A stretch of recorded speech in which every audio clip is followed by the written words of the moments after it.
the only way to build resilience, the thing at the core of almost every resilience building skill, is focusing on the right thing. But what's the right thing? That's exactly what we will see in this video today. Plus, a practical strategy to make doing it easy and a neuroscience-based tool to build resilience doing what we do every day. See, even though the situations that we need to bounce back from, be resilient to, may very well differ for each one of us, right? Because we all have our individual situations. But what they do have in common is that they stress us out to such a level that we start feeling helpless. And that's why resilience really means getting things in perspective faster so that we know what to do next and get back that sense of control. And that's important because how much in control we feel in any situation strongly influences how stressed or not we feel. Like if you know you can make up time on the freeway and reach office on time, it makes sitting stuck in the traffic a little less frustrating, right? And so the right thing to focus on to build resilience is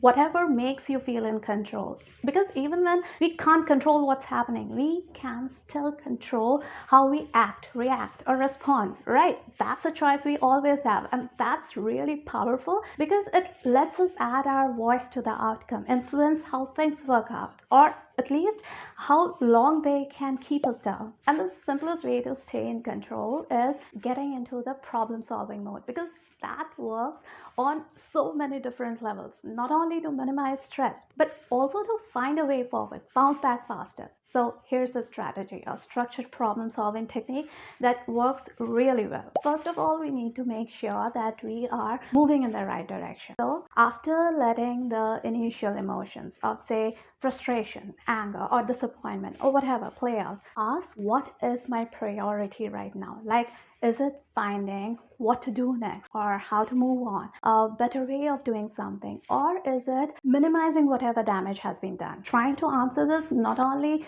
makes us think intentionally and so snaps us out of the stress mode, but it also channels our thoughts in a specific direction towards finding solution for something specific.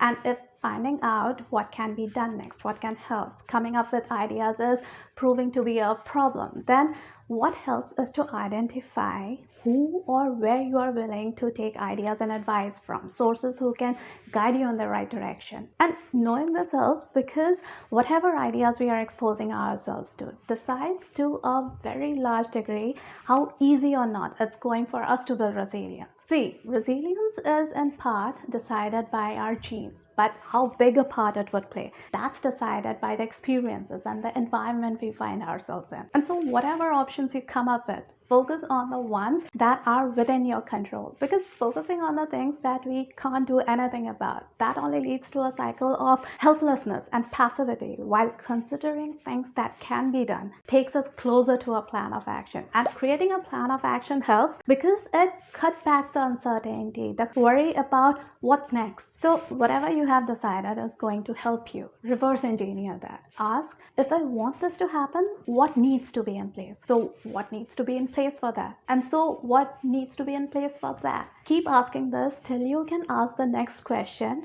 what needs to be in place for that I can do today? The answers will give you a step-by-step action plan to make what you really want happen, starting from what needs to be done next. Okay, so now here's the tool to build resilience doing what we do every day. It's based on the neuroscientific finding that the anterior mid-cingulate cortex is directly connected to tenacity and willpower, and that it gets activated better when we have to overcome some resistance. Like if it's normal for you to check your phone every time there's a notification and you resist doing that, it will activate your anterior mid-cingulate cortex. So the idea is to do something other than what feels normal, do what you really don't want to do, or resist doing something that you really want to, but all staying within safe limits. It's not really about doing tough things, because doing tough things that we have become used to won't really help. So taking the notifications example again, instead of checking your phone directly, it dings, wait a bit, or maybe even finish whatever you are doing first before checking checking the phone. The resistance that you feel will help build resilience because it will activate the anterior mid-cingulate cortex.